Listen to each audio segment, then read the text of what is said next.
All right. So last week, so there's like a couple of themes that I'm going to try to tie in as we get started with this workout. Got a few new people, like I said, so I want to welcome them, and got a message for everyone. And also, it's kind of a continuation from last week.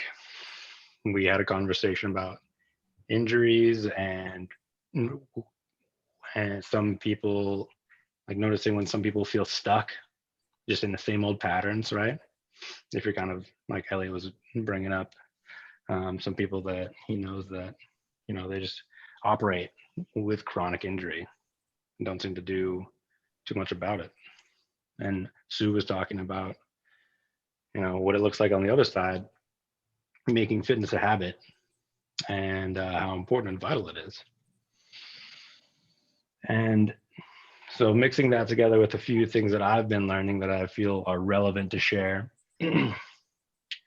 And what I'd like to say, this kind of like, wrap this whole thing up into one nice little bow. And that is that you are not alone. I'm not alone. You are not alone. All of us are here because we're trying to grow, trying to get to that next level. In this case, with fitness, but it's not just fitness, right? Because fitness is really just a vehicle for you accomplishing what it is that you want to accomplish in the rest of your life, right? Your body, you live from your body, right? And you guys all recognize that. And so what it is that you're doing in your fitness is really unsticking you in everything that you're doing in life. It's a vehicle for your expansion in your relationships, in your career, and your connectedness and your spirituality, right? And Henry actually said exactly that in the chat, which I love. His body is a source of wisdom, primary source of wisdom. I love that. So getting back to this journey and why most people sit on this side of being stuck, and why all of us here have things that we're just stuck on, things that we're grinding on, things that we're not quite satisfied with, right? I have these things, you have these things. And why is that? Why do we feel so alone? Like, are you guys with me so far? Like, do you just have things that you feel are unique to you? You just feel alone? Things that weights that you're carrying, burdens that you're carrying? Like, give me like a nod. If there's something that you feel alone in right now. Got some bobbing and weaving. Some finger pointing. That's all right. Nice here and there. No? All right, maybe it's just me.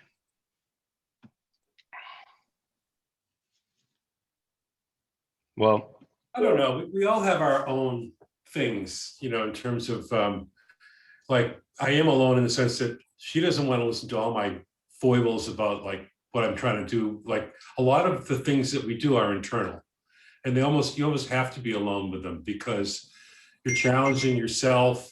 It's about you. And sometimes people around you really should not be interested in like what's about you. And I think that's the challenge, is to like reach into yourself and find out like what your biggest weaknesses are and what you want to get better at or what you want to do. And it's kind of like, it is a lonely journey sometimes because it's not for everybody to know. Just my thoughts on that.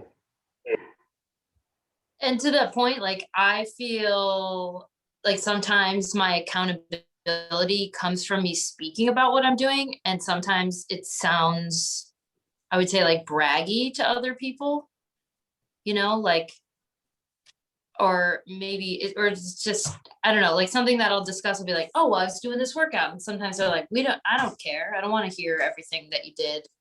And like that you've been going on for 4 months every single day. But for me, that's some of my accountability, is like telling people that I'm actually doing it. Does that make any sense? I think that's cool, but they just don't want to, they don't want to know every detail, and that's kind of where you have to keep it internal. Yeah. Well, and to add to that, I think on a fundamental level, I don't think that any of us are alone, because I think that they were really deeply connected. And at the same time, there's work that's my work to do, and so it's not so much of being alone, but I have responsibility for this piece of the whole picture. Hmm. I mean, I feel you in some ways. I think that there's there are things that I'm definitely working on that it would be awesome to have a sense of whether other people are working on those things. Particularly in my business, just feeling like, as a starting new business, it's just something that you always want more people to come into the fold with, or for in, I don't know, one of those. But you kind of have to like grind through this like really alone part for a long time before the doors open up to others. So I might add that when I'm in the gym and there are people at the gym that I know, that I've gotten to know, which is really kind of cool, they're more likely to be attuned to what I'm working on than anybody of my friends. You're in the gym, you're doing things, and people like are, hey, what's that? What's that about? And so there is an ability for dialogue when you're actually in the trenches with people that you're working with that can relate to what you're doing. So that can help sometimes, We're doing this in Zoom, which is really great, actually. And we're talking about it, which is really awesome, but we are isolated, at some level. Somebody else have any thoughts?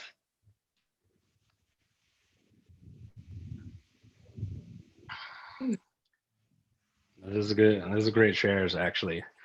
And what I'm hearing is, that there is like a template. Like Henry called it the work, right? And I called it growth and expansion. And we're all on that journey, right? But to Elliot's point, or to Al's point, like there are specificities to exactly what it is that we're working on right now that may or may not resonate with people that we're choosing to share them with, right? Like how Maggie was saying, like she tells certain people that what she's into with her fitness, and they're like, I really don't care. It sounds like you're bragging on me right now. Most likely because that person is insecure about their fitness and they're choosing to do nothing about it.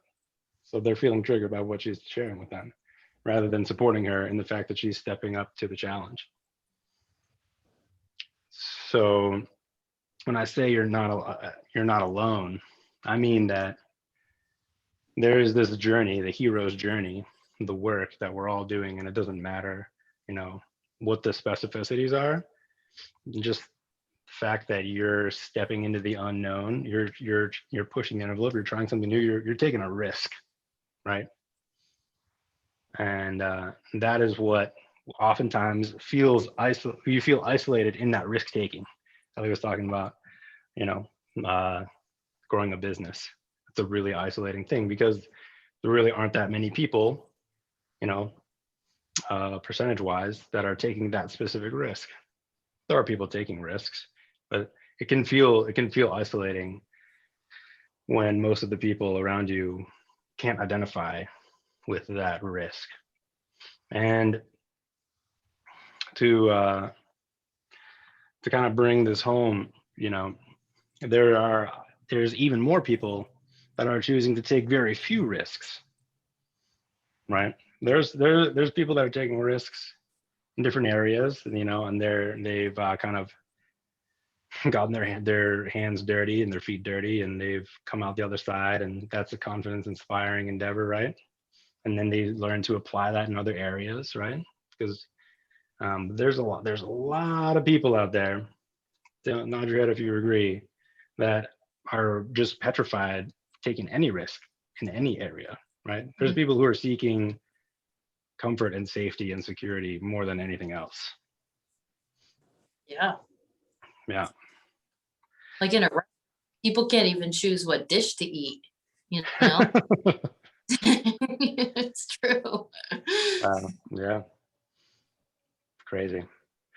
And so that's kind of what I would put forth for you guys today, is just because there's a lot of people that feel like they're not taking risks, or that there's a lot of people that are not taking risks, and that makes you feel alone. Like, what am I doing? Why is this burden landing on me? Like, why do I have to carry this risk taking, this seeking the unknown, venturing towards the promised land through the wilderness? Why is this all on me? But it's not all on you, because you've got a group right here of people that are doing exactly that. And the more that you accept, like, that's what you're doing, and just start to be authentic about it, you'll find that there are a lot of people. You'll find that the people that are also doing that, you'll just attract them, start to come out of the woodwork. Like Elliot said, there's this like period of time where you're grinding on your own. But I would have you consider, Elliot, that time stops when you want it to stop. When you start talking about it, the people that are resonating with and that are doing what you're doing, they're going to be attracted to that message, and they're going to want to talk about it with you. That's why we're all here, right?